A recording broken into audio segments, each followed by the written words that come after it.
하나님 말씀 보겠습니다. 하나님의 말씀은 미가서 3장 1절에서 12절 말씀입니다. 내가 또 이르노니 야곱의 우두머리들과 이스라엘 족속의 통치자들아 들으라. 정의를 아는 것이 너희의 본분이 아니냐.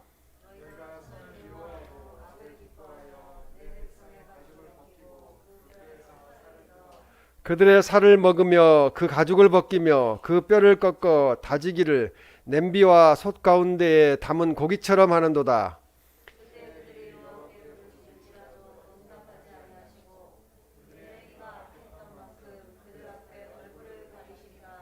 내 백성을 유혹하는 선지자들은 이에 물 것이 있으면 평강을 내치나 그 입에 무엇을 채워주지 아니하는 자에게는 전쟁을 준비하는도다. 이런 선지자에 대하여 여호와께서 이르시되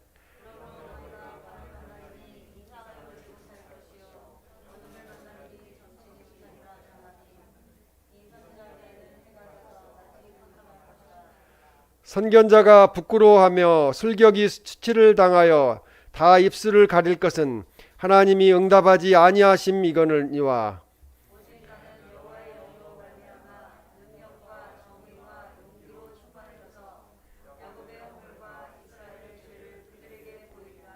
야곱 족속의 우두머리들과 이스라엘 족속의 통치자들 곧 정의를 미워하고 정직한 것을 굽게 하는 자들아 오나노니 이 말을 들을지어다.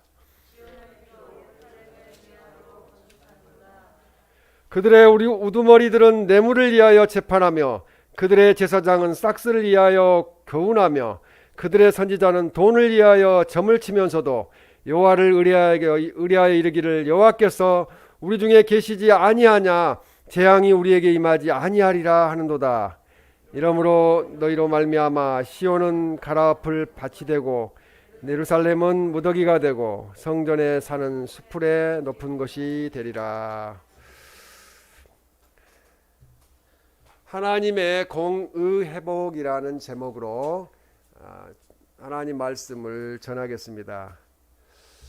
마르틴 루터는 1517년 10월 31일 교권과 교직주의, 행위나 공적으로 선을 행함으로 구원받는다는 변질되고 탈선한 그런 교회에 대해서 95개조 반박문을 독일 비텐베르크 성당 정문에 게시하여 면죄부 판매의 그릇됨을 지적하고 종교 개혁을 요구하기 시작하였습니다. 오직 믿음으로만 솔라 피데, 그리고 오직 성경으로만 솔라 스크립투라, 그리고 오직 은혜로만 솔라 그라티아, 이런 그 개혁 주제를 가지고 인간의 죄용서와 구원은 면죄부를 산다고 해결되지 않는다는 것을 주장했습니다. 이 종교 개혁 당시에 로마 카톨릭 교회는 말할 수 없이 부패되어 있었습니다. 교권주의와 교직주의가 성행해서 사람이 구원받는 것은 행위나 어떤 공로로 말미암아 구원받는다고 주장을 했습니다. 그래서 교황제도를 만들었고, 이 교황제도가 베드로가 이제 우리가 성지순례를 보다 보면은 로마 성당에 이 베드로가 로마의 첫째 교황이다 이렇게 돼 있다는데, 베드로가 기분 나빠할 것 같아요. 자기는 카톨릭 교회의 교황이 된 적이 없기 때문에 그렇습니다. 그래서 면죄부를 매매하는 등 말로 표현할 수 없이 타락했다는 거죠. 그때의 젊은 수도사였고 또 신학자였던 용감한 마르틴 루터는 개혁을 위하여 목숨을 내놓고 봉화를 들었습니다. 교회는 언제나 하나님의 말씀에 입각하여 잘못된 신앙은 고쳐 나가야 하는 것이 교회에 해야 될 일입니다. 그래서 이것이 종교 개혁자들이 주장하는 사상이었습니다. 오늘은 신앙의 최고 권위는 우리가 신앙생활에서 성경 말씀의 권위를 두어야 된다.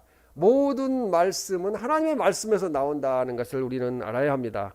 교황권의 권능이나 어떤 인간의 제도나 방법이 인간의 심령을 고칠 수도 없고 구원을 받게 할 수도 없습니다.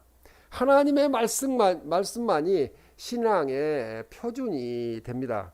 우리가 믿는 신앙의 표준인 말씀에 어긋나는 것은 잘못된 신앙이라는 거죠. 성경 말씀에 비추어 보아서 성경 말씀과 다르게 하는 것은 그것은 잘못된 신앙입니다. 오늘 우리는 종교개혁주의를 맞이하여 이 종교개혁자들의 개혁 정신을 본받아서 우리의 신앙도 이렇게 돌아보면서 성경적인, 그러니까 하나님 말씀의 대로 올바른 그런 신앙의 길을 우리가 살아가는 우리 모두가 되시기를 주님의 이름으로 축원합니다. 첫 번째로 이 미가 선지자가 살던 시대의 사회적인 타락은 심각했습니다. 이 미가서 1장 1절 말씀에 보면 유다의 왕들 요담과 아하스와 히스기야 시대라고 이야기합니다. 이 시대에 미가 선지자가 살던 시대는 이스라엘과 유다가 흥망성쇠를 계속 반복하는, 흥하다가 망하다가 흥하다가 망하는 그런 유례없는 격동 시대였습니다. 북쪽에는 호세아와 아모스 선지자가 예언을 했고, 남쪽에서는 이사야와 미가 선지자가 활동했던 시대가 바로 이 시대입니다. 당시 이 기원 전 8세기 이 선지자들이 활동하던 북이스라엘과 남유다들은 사회가 대단히 혼란스러웠다는 거죠. 그리고 어두웠다는 겁니다. 영적으로 어두워진 시대였습니다. 남유다의 우시야 왕이 52년 동안 강력한 통치를 했습니다.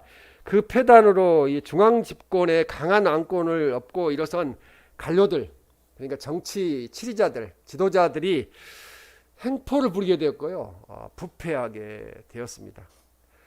거기에 이제 야합한 그 지방, 이제 또 지금으로 말하면 뭐 지방 장관들, 간직을 가지고 있는 사람들이겠죠.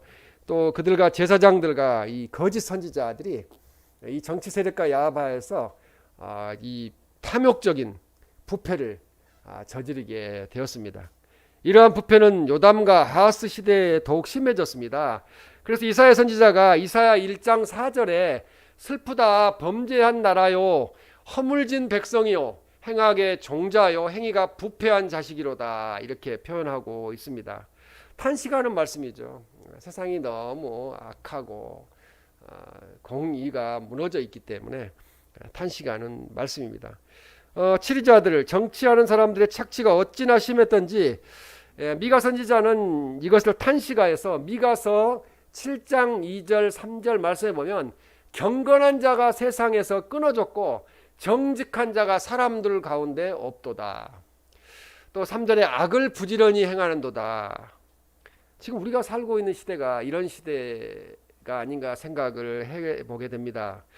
악을 부지런히 행하도다는 말은 악을 교묘하게 행한다는 거죠. 아닌 것처럼, 죄 짓지 않은 것처럼 하면서 교묘하게 죄를 짓는다는 것입니다. 그래서 이 치리자와 재판관들이 서로 모의하여서 서로 다 짜고 하는 거라는 거죠. 같이 야합해가지고, 그래서 이 교묘하게 합법적으로 자기들은 죄를 어긴 적이 없다고 하면서 교묘하게 빠져나가는 거예요. 서로 유착되어서 백성들을 착취하며 뇌물을 거두어들이는 불의와 부정을 저지르고 있었습니다. 지금도 마찬가지입니다.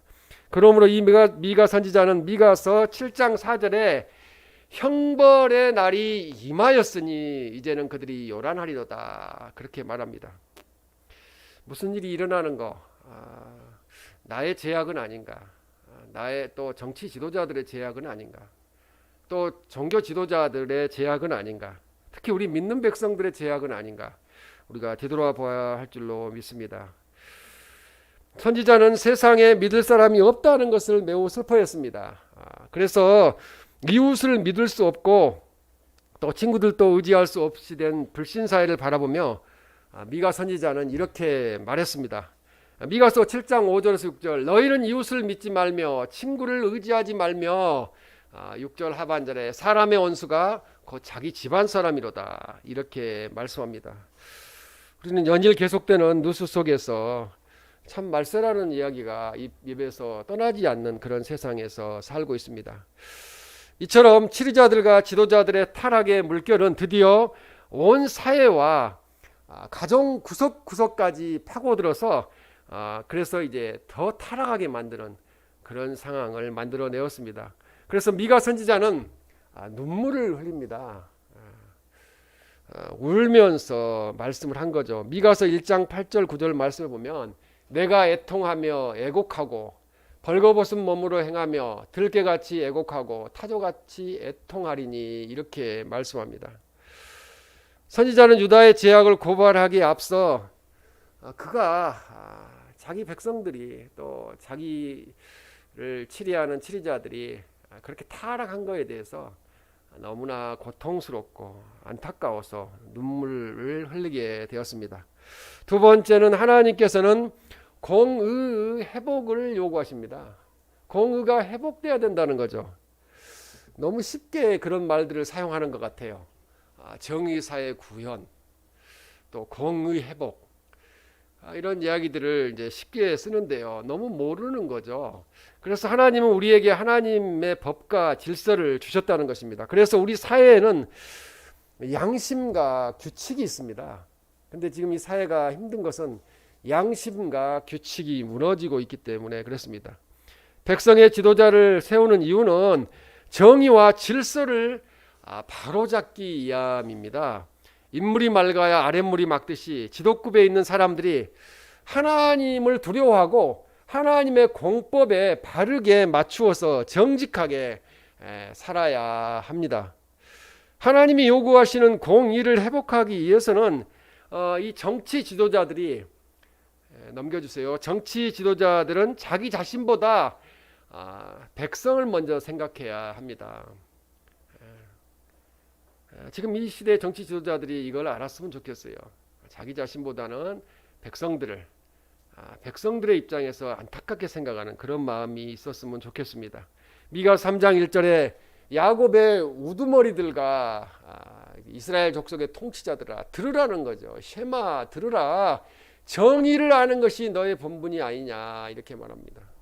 정의를 아는 것이. 재판관 혹은 지도자가 갖춰야 할 덕목 중에 하나는 공의라는 거죠. 정의라는 거죠. 정의. 입으로 외치는 정의가 아니라 정책으로 또 행위로 따라주는 정의가 있어야 됩니다. 이 공의 정의는 백성들을 치리하고 백성의 억울함을 판결하는 데 있어서 공정하게 공평하게 하는 것을 말합니다. 공의는 오늘은 미시파트라고 하는데요. 법적인 차원에서는 율법이나 규례를 공의라고 합니다. 율법이나 규례를. 그리고 문화적인 측면에서는 방법이나 간섭을 공의라고 합니다. 그리고 이 선지자들에게 있어서 이 공의는 율법에 계시된 하나님의 뜻의 성취를 의미합니다. 하나님의 말씀이 이루어지는 것, 하나님의 뜻이 이루어지는 것이 공의가 이루어지는 것입니다. 또 이것은 윤리적인 성격을 내포하고 있어서 에레미야는 공의를 가난한 자를 구제하는 것으로 생각하였습니다.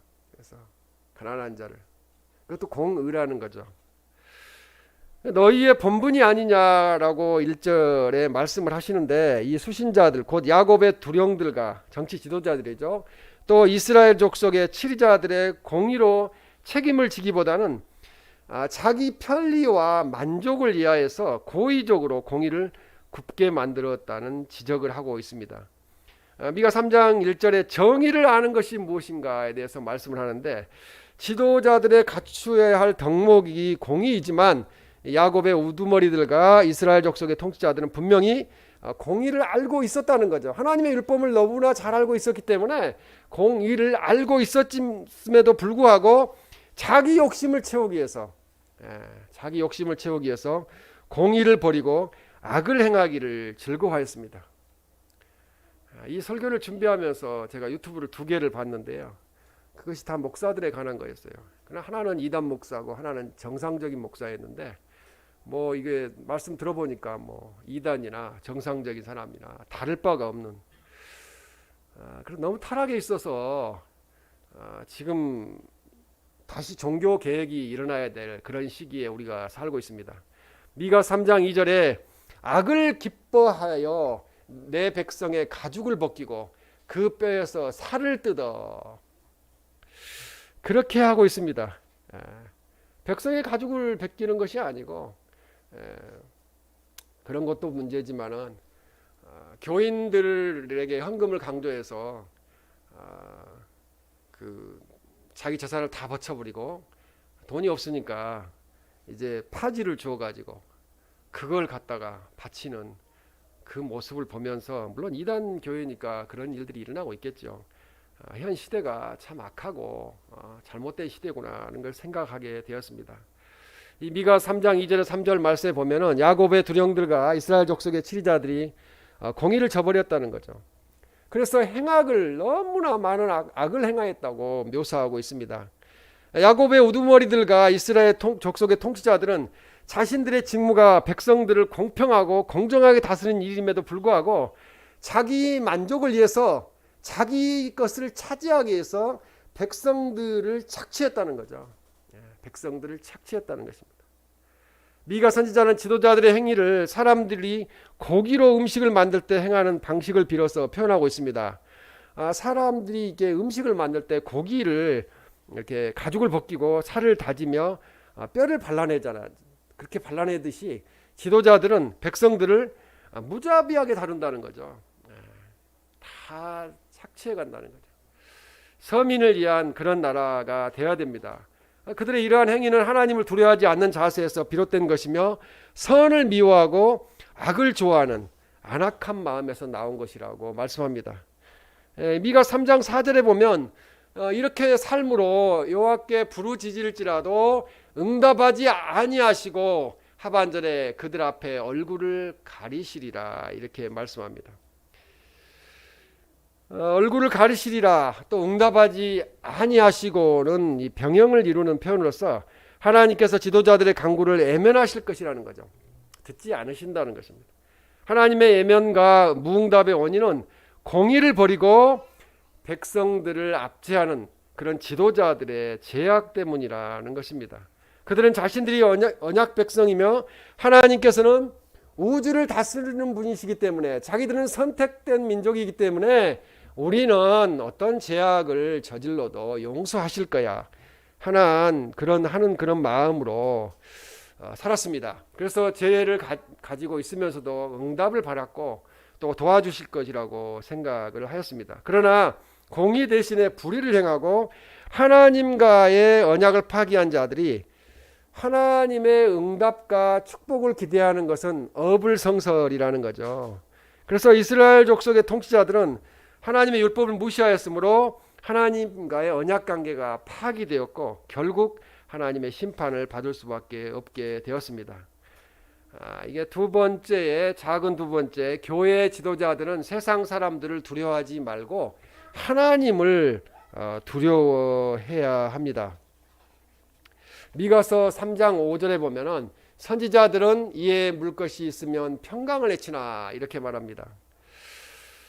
그 입에 무엇을 채워주지 아니하는 자에게는 전쟁을 준비하는도다 이렇게 말씀합니다.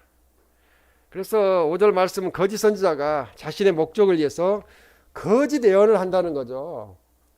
그냥 입에 듣기 좋은 말만 입으로 한다는 거죠.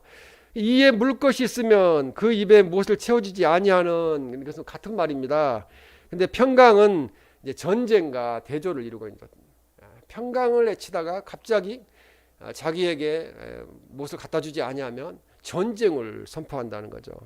그러므로 이에 물 것이 있으면 또 먹을 것 곧 뇌물을 받는 것을 의미하는데요. 뭔가 갖다 주면은 좋은 말 해주고 안 갖다 주면은 저주를 선포하고, 이것이 정치 지도자뿐만 아니라 교계 지도자들도 이렇게 행동하고 있습니다. 거짓 선지자들은 백성들이 먹을 것 뇌물을 갖다 주면 백성들이 듣기 원하는 평안을 선포하나 먹을 것을 갖다 주지 아니하면은 전쟁을 선포하여서 백성들의 마음에 공포심을 심어준다는 거죠. 그들의 예언은 특별한 기준이 없었습니다. 다만 기준이 있다면 그것은 백성들이 자신들의 배를 채워주느냐 하는 것입니다. 그것은 선지자로서 하나님의 뜻을 대변하기보다는 오직 자기들의 만족만을 위해서 거짓말을 두려움 없이 내뱉었다는 거죠. 한국 교회도 이 미가 시대와 마찬가지로 7, 80년대, 90년대까지 이런 식으로 해가지고 부흥했습니다. 그러나 지금 돌아보면은 그것이 무슨 소용이 있겠습니까? 예. 미가 3장 6절에 이상을 보지 못할 것이요 어둠을 만나리니 점치지 못하리라. 해가 져서 낮이 캄캄할 것이라 이렇게 말씀합니다. 이 거짓 선지자들이 사람들의 귀에 솔깃하고 달콤한 말을 함으로써 백성들의 지지를 받을지라도 그것은 오래가지 못할 것이라고 말씀하고 있습니다. 우리나라의 이단 사이비 너무 많고요. 또 정상적인 교회 같은데 참 정상적으로 하지 않는 그런 교회들이 너무나 많이 있습니다. 이 참 선지자 미가가 선포한 것처럼 하나님은 정치 지도자들과 거짓 선지자들을 심판하시기로 결정하셨다는 거죠. 이 시대는 그걸 기다리고 계시는가? 마지막에 예수님이 오셔서 심판하시기 위해서 참고 계시는 줄로 믿습니다. 여기서 이상이라는 것은 이상을 보지 못할 것이요 해서 이상은 하나님께서 주시는 계시와는 다른 것으로 환상 중에 이상한 것을 보고 미래의 일을 예측하는 것을 가리킵니다. 기도원에 가보면은 산기도하는 분들 보면은 들어보면요 막 방언으로 기도하는데 완전히 마귀 소리 내는 거예요. 마귀 이야기하는 거예요. 그런 일들이 지금도 많이 일어나고 있습니다. 거짓 선지자들은 마귀의 대변인이 돼서 마귀 이야기를 하는 거죠. 그렇게 함으로써 이스라엘 백성들을 현혹하고 그것의 대가로 부와 번영과 안락한 생활을 누렸다는 것입니다. 그러나 하나님께서 심판하시는 때에 그들은 더 이상 이상을 볼 수 없으며 점도 칠 수 없고 이제 안락한 생활을 할 수 없는 그런 심판을 받게 될 것입니다. 또한 미가 3장 7절에 선견자가 부끄러워하며 술객이 수치를 당하여 라고 말합니다. 이 미가서 3장 17에 보면 3장 7절에 보면 입술을 가릴 것이라고 이야기합니다. 밑에 입술을 가릴 것은 이것은 슬픔을 나타나는 표현입니다. 이게 슬프면은 입술을 가리고 울잖아요. 본문에서는 이제 오늘 부끄러움을 이야기하죠. 부끄러워서 입술을 가리는 거죠. 거짓 선지자들은 자신의 배와 만족을 위해서 이스라엘이 평안할 것이라고 계속해서 거짓 예언을 했는데 심판의 날이 임하였잖아요. 거짓 선지자들의 말대로 되지 않았지 않습니까? 그래서 부끄러운 거죠. 입술을 가리는 거죠. 그러므로 하나님께서는 심판이 임하는 그날에 이스라엘을 포로로 잡혀가게 함으로써 거짓 선지자들이 모두 거짓으로 예언하였음이 공개적으로 드러나게 하셨습니다. 지금도 예수 그리스도를 믿어야 내가 곧 길이요 진리요 생명이니 나로 말미암지 않고는 아버지께로 올 자가 없다고 그랬는데 예수님 안 믿어도 각 종교에 구원이 있다는 종교다원주의를 주장하는 그런 기독교 교파들 교회들이 너무나 많이 있지 않습니까? 그게 다 거짓이기 때문에 나중에 자기가 지옥을 가보면 그게 아니었구나, 예수님 믿어야 천국 오는 게 맞구나 하는 것을 알게 될 것입니다. 그러나 그때는 이미 늦어서 후회하게 될 것입니다.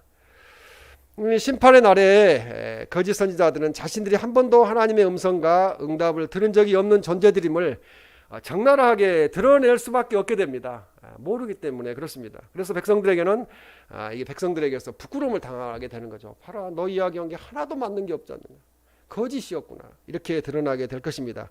미가 3장 8절 말씀에 보면은 오직 나는 여호와의 영으로 말미암아 능력과 정의와 용기로 충만해져서 야곱의 허물과 이스라엘 죄를 그들에게 보이리라고 말씀합니다. 이 미가 선지자가 자신에 대해서 변호하는 내용이에요. 나는 그렇게 하리라, 다른 사람들은 거짓으로 할지라도. 그래서 미가 선지자는 거짓 선지자들과는 달리 하나님의 신, 그 성령의 감동함으로 인해서 권능과 공의와 재능을 소유하여서 하나님의 성령으로 말미암아 하나님께서 주신 권능과 공의로 하나님의 계시를 죽을 때까지 선포하겠다는 거예요. 그리고 너희들 죄를 다 드러내리라고 말씀합니다. 참된 선지자는 하나님께 받은 말씀을 주저없이 전달합니다. 돈이나 권력에 압도되어서 그들의 비위에 맞는 거짓 선지자를 하나님은 미워하십니다. 정치 지도자들의 칼이 들어와서 하나님께 받지도 않은 거짓 이야기를 한다면 나라 꼴이 말이 아닐 것입니다. 어떠한 어려움이 있어도 하나님 편에 서서 하나님의 경고를 전해야 됩니다. 그래서 해결을 촉구하게 될 때 하나님의 공의가 바로 서게 될 것입니다. 오늘날 우리 교회는 사람을 두려워하지 않는 하나님의 교회, 하나님의 성도가 되어야 할 줄로 믿습니다.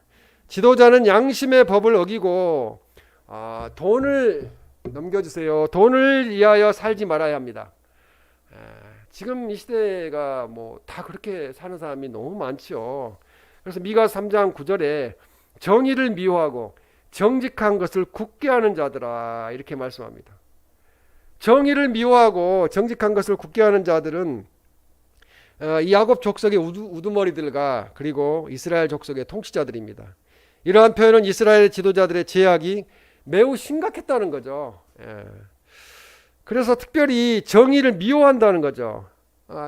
정의를 외치지만 자기들은 정의롭게 살지 않고 정의를 미워하고 몸서리칠 정도로 정의를 혐오한다는 겁니다. 뒤에서는 헛소리하는 거죠.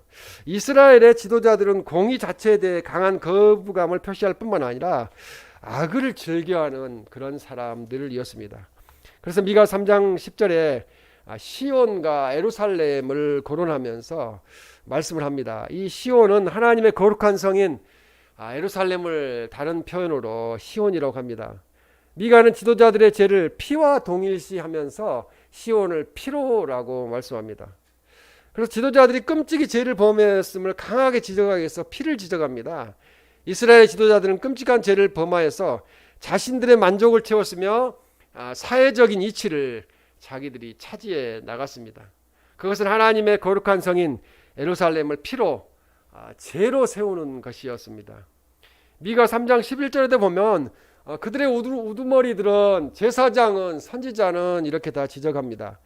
여기서 우두머리들은 재판관을 가리키는 표현으로서 정치나 법조계의 지도자를 의미합니다. 또 제사장과 선지자는 종교계의 지도자를 의미합니다. 재판과 정치나 법조계의 지도자들은 공의로 재판을 하여서 부당한 처우를 당하는 사람이 없게 하는 책임을 갖고 있으나 당시 이스라엘의 우두머리들은 뇌물을 수수하고 공정하지 못한 판결을 내렸습니다. 검사들이 재판관이 공정한 판정을 내린다면 변호사가 필요 없겠죠. 서민들이 변호사를 사는 비용을 지출할 필요가 없겠죠. 그러나 그렇지 않은 사회라는 것입니다. 또한 제사장은 백성들이 율법에 나타난 하나님의 뜻대로 살아갈 수 있도록 교훈해야 하나 당시 제사장들은 자신들의 싹스를 위해서 백성들의 잘못을 지적하지 않고 악한 사람들과 타협했다는 거죠. 그리고 편안하게 살아갈 수 있는 가르침을 교훈했다는 거죠. 안 좋은 이야기 하면 요거 넘어가니까 그냥 복받으라는 이야기만 계속한 거죠. 그리고 시대의 흐름을 파악하고 세대의 죄를 고발하여 회개하도록 유도하는 선지자들은 본연의 임무를 잊어버리고 안락한 생활을 위해서 정치 지도자들에게 붙어서 먹을 거, 돈을 주는 자들에게 평안을 예언했다는 것입니다. 지금도 우리 교계에 이름 있는 지도자들 중에 자기가 뭐 대단한 사람인 것처럼 하는 사람들 중에 이런 사람들이 많아요. 정치인들과 같이 식사를 하고 또 같이 어울리고 참 부끄러운 일입니다. 이상과 같이 당시 이스라엘 지도자들은 하나님을 두려워하기보다는 돈을 숭배하였고 안락한 생활을 위해서 공의를 굳게 했다는 거죠. 하나님은 안중에도 없었다는 것입니다. 미가 3장 11절에 여호와께서 우리 중에 계시지 아니하냐 재앙이 우리에게 임하지 아니하리라 이렇게 말씀합니다. 내가 하나님 믿으니까 내가 잘못해도 하나님의 아들이고 딸이니까 좀 봐주시겠지. 그런 잘못된 생각을 하고 있었습니다. 참된 선지자인 미가는 하나님의 계시를 통해서 이 사람들 속에서 이스라엘의 멸망을 선포했습니다. 이스라엘의 멸망의 원인은 공의를 미워하고 불의를 즐겨 행함으로써 빚어진 하나님과 맺은 언약의 파기였습니다. 하나님을 떠나버린 거죠. 그러나 당시 이스라엘 지도자들은 외적인 의식 곧 언약 백성이라는 사실만을 붙들고 자신들에게는 언약하시고 우주를 다스리시는 하나님이 계시기 때문에 절대로 자기들에게는 재앙과 심판이 임하지 아니할 것이라고 착각하면서 살았습니다. 그것은 하나님의 뜻과는 전혀 상관없이 하나님께서 다윗과 맺은 언약을 굳게 믿었고 그것을 자신들의 권세와 욕망을 채우는 수단으로 이용하였다는 것입니다. 그러나 그 결과는 심판이었습니다. 좋은 이야기만 했는데 결과는 심판이었어요. 하나님이 요구하시는 것은 언약 백성이라는 옛적인 어떤 표징이나 의식 준수가 아니라 언약 속에 나타난 하나님의 뜻, 곧 공의를 행하며 순종하며 살라는 것입니다. 하나님 말씀대로 살라는 것이었습니다. 미가서 3장 12절 말씀에도 보면 시온 또 예루살렘 성전의 산이라고 말씀하는데요. 이 미가 선지자의 입을 통해서 시온 곧 예루살렘의 멸망을 예언하는 것입니다. 시온은 갈아엎은 밭이 되고 예루살렘은 무더기가 되고 성전에 사는 수풀이 높은 곳이 되리라. 성전에 사람이 오지 않으니까 수풀이 우거진 곳이 그렇게 되겠지요. 에레미야 선지자는 오랜 시간이 지난 후에 다시 미가 선지자의 말을 인용하여서 에레미야 26장 1절에서 9절과 또 26장 1절에서 9절에서 예루살렘 멸망을 예언했는데요. 그 예언의 실제적인 성취는 역대하 36장 6절에서 23절 말씀에 보면 BC 586년에 586에 바벨론의 느부갓네살에 의해서 멸망하게 되었습니다. 절대적인 권력은 또 돈을 쫓아가는 사회는 썩게 되어 있습니다. 돈에 좌우되지 않는 사람이 바른 사람입니다. 하나님이 요구하시는 공의는 자신의 입장을 떠나서 백성의 입장을 생각하고 사람의 편이 아니라 하나님의 편에서 말한다는 거죠. 그리고 돈이 아니라 법과 양심을 따라 판단할 때 실현됩니다. 근데 지금 이 사회는 그렇지 않잖아요. 돈이 모든 것을 주장하잖아요. 돈만 있으면 법 지키지 않아도 뇌물을 받으면서도 큰 소리치고 안 받았다고 하고 그런 시대가 이 시대입니다. 타락한 거죠. 결과적으로 교회도 뒤돌아보면은 교회를 왜 키우려고 했던가, 교회를 통해서 무엇을 하려고 했던가를 뒤돌아보게 됩니다. 한국 교회의 모습은 부끄러운 면들이 너무 많다는 거죠. 그래서 공의가 행해지는 사회와 교회는 밝고 행복한 사회 그리고 행복한 교회가 될 줄로 믿습니다. 우리들이 할 수 있는 것은 하나님의 말씀대로 살아가야 된다는 것입니다. 하나님의 말씀대로 우리가 살아갈 때 하나님의 공의가 회복되게 됩니다. 우리들도 하나님께 대한 믿음을 회복해야 됩니다. 이 세상에서 영원히 살 것처럼 살 것이 아니고 내가 하나님의 믿음, 하나님을 잘 믿고 살다가 하나님 부르시면은 언젠가는 나는 천국 가겠다는 그런 믿음으로 살아야 됩니다. 하나님께서 이번에 지진을 또 한국에 일으키셨어요. 하나님께서 하시는 일들이죠. 한국도 안전한 지대가 아니라는 것입니다. 깨달으라는 것입니다. 자고 있지 말고 일어나라는 거죠. 하나님 믿으라는 거죠. 우리들도 하나님의 은혜를 다시 회복해야 됩니다. 하나님께로 돌아와야 합니다. 하나님의 공의를 회복하는 우리 모두가 되시기를 주님의 이름으로 축원합니다. 아멘.